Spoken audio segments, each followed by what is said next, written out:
Bom, no vídeo de aula de hoje a gente vai falar sobre capitanias hereditárias, assunto muito tranquilo e muito importante para você que vai fazer um concurso ou que está estudando no ensino regular. Hoje eu separei aqui para que você possa entender o contexto da criação das capitanias hereditárias, uma linha do tempo simplificada. Olha, vamos dar uma olhadinha aqui. A gente tem aqui em 1500 o início do período pré-colonial, que esse período se inicia com a chegada dos portugueses aqui, né?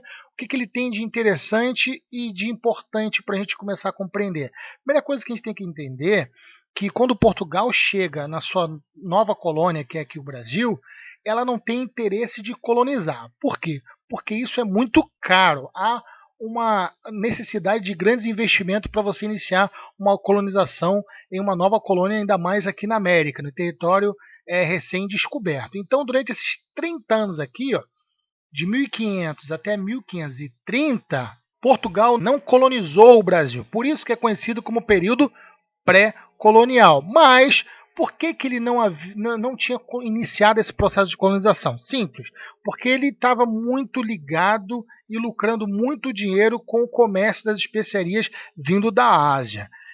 Qual é a solução para continuar lucrando com essa nova colônia? Ela começa a abrir concessões de exploração.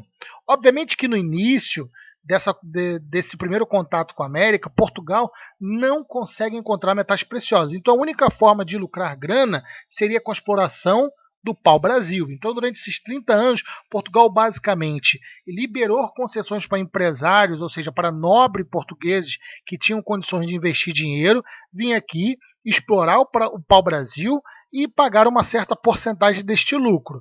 Qual era o grande problema? É que durante esses 30 anos, as outras nações que tinham iniciado seu processo de expansão marítima, principalmente a França, ela não respeitava o Tratado de Tordesilhas feita por Portugal e por Espanha. Então ela vinha para cá e também retirava seu pau-brasil embora, vendia numa boa, na cara de pau e pronto. Não havia um reconhecimento de que esse território era um território português. Então, após 30 anos desse primeiro contato com a América, o comércio com a Índia já não estava tão lucrativo, porque havia concorrência, havia inúmeros ataques às suas feitorias lá na Ásia, era um pouco complicado e o lucro já não estava sendo o mesmo.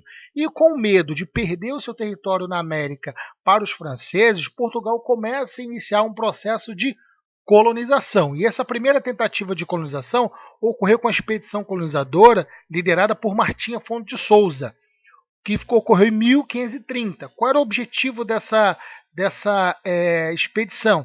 Era basicamente, deixa eu colocar aqui, basicamente confirmar a posse da terra. Isso aí, confirmar a posse da terra. Puxa, bom, agora tá bom. E, além disso, procurar metais preciosos, ou seja, ouro e prata, tendo em vista que Portugal já sabia que a Espanha já tinha encontrado grandes jazidas de prata e ouro na Espanha, né?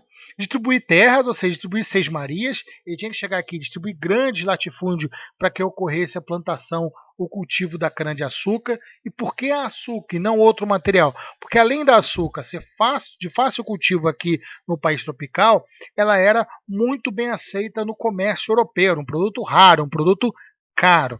Obviamente, se a gente for olhar aqui no mapa do Brasil, no Brasil da época, né, da primeira colônia portuguesa aqui com o Tratado de Tordesilhas, vamos ver que São Vicente, né, que foi onde Martim Afonso de Souza iniciou seu processo de colonização, ele é uma partezinha pequena do que é, olha aqui, olha o tamanhozinho, do que é a colônia em si.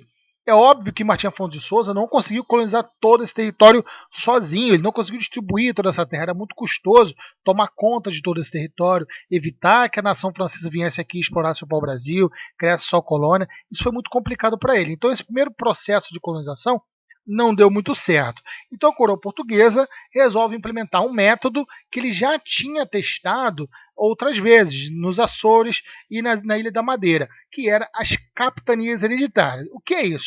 Basicamente ele dividiu o território da colônia em 15 partes e distribuiu para nobres portugueses, nobres que tinham dinheiro. A gente já vai entender por que tem que ser pessoas que têm dinheiro para investir. Bom, de 15 capitanias, eles deram para 12 capitães donatários.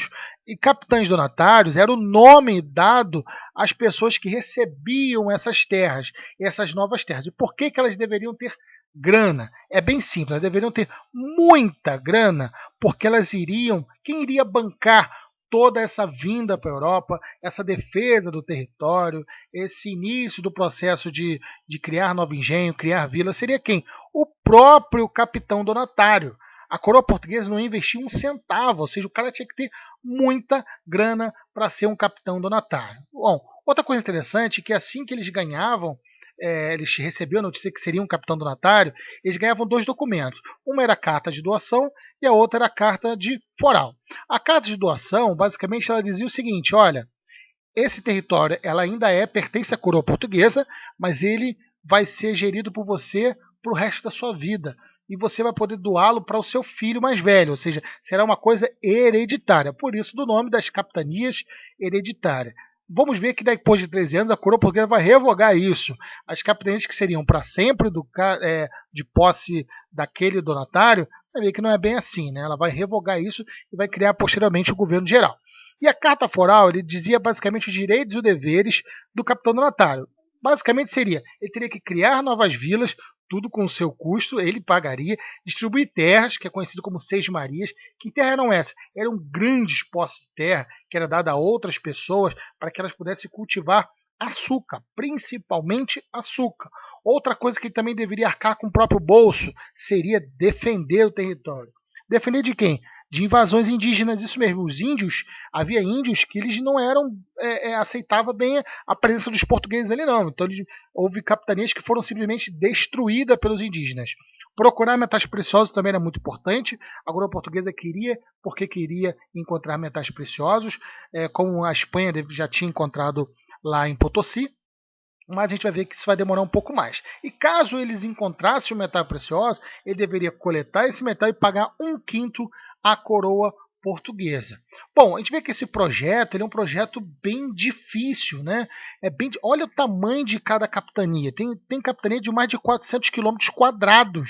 Então, nós vamos ver que somente 2 capitanias vão dar certo. Quais são essas capitanias? As capitanias de Pernambuco, a primeira, e a capitania de São Vicente. Ó. Aqui estão elas no mapa para você ver. A de São Vicente, que inicialmente foi de Martim Afonso de Souza, e a de Pernambuco, correto? Agora, por que elas deram certo? Somente essas duas. Primeiro, a de Pernambuco, ela iniciou seu processo de plantação de cana-de-açúcar, que foi muito bem sucedido por causa do solo. O solo de sapeio, o solo era bem próspero, ou seja, deu bem certo. E também por causa, a São Vicente também plantava cana-de-açúcar, mas ele prosperou de verdade por causa da mão de obra escrava. Lá já era um entreposto de escravo, ou seja, vendia mão de obra, principalmente escravos indígenas. E isso era bastante lucrativo para a capitania de São Vicente. As que deram errado, as que fracassaram, tiveram como principais motivos os conflitos. Que conflitos? Conflitos internos e externos, ou seja, ataques indígenas, conflito também dos próprios colonos, que muitas das vezes se rebelavam, os custos. Olha, houve capitanias que sequer foram colonizadas. O cara sequer saiu da Europa para poder iniciar seu processo de colonização, porque não tinha dinheiro, era muito caro, você tinha que pagar tudo sairia do seu próprio bolso, a coroa portuguesa não ia pagar nada. O chancelamento da metrópole, porque o contato com a metrópole era bem difícil mesmo. E Pernambuco, ela também prospera por isso, ela sai na vantagem, ó, vocês vão ver aqui, que ela tem um contato com maior facilidade com a metrópole, no caso Portugal.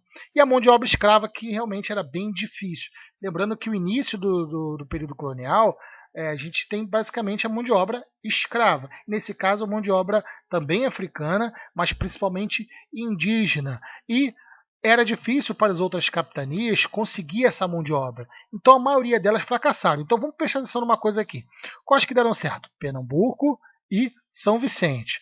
Olha só, então se você for parar para pensar, de 15 capitanias, 2 deram certo, o projeto de capitanias hereditária ele foi um fracasso. Isso aí. Porque o objetivo era o quê? Era colonizar, era ocupar todo o território, firmar a posse da terra e poder gerar lucro para a coroa portuguesa. E somente 2 prosperaram de 15. Então isso foi um fracasso total para a coroa portuguesa, que resolve, em 1548, olha aqui, acabar com a continuidade das capitanias hereditárias iniciar um novo projeto, um projeto de centralização do poder, conhecido como governo geral, que é tema para um próximo vídeo, beleza? Espero que você tenha gostado. Considere deixar aquele joinha, deixar seu comentário aí para incentivar a gente a fazer novos vídeos e também deixar sua dúvida que assim que puder eu respondo para você. Muito obrigado e valeu!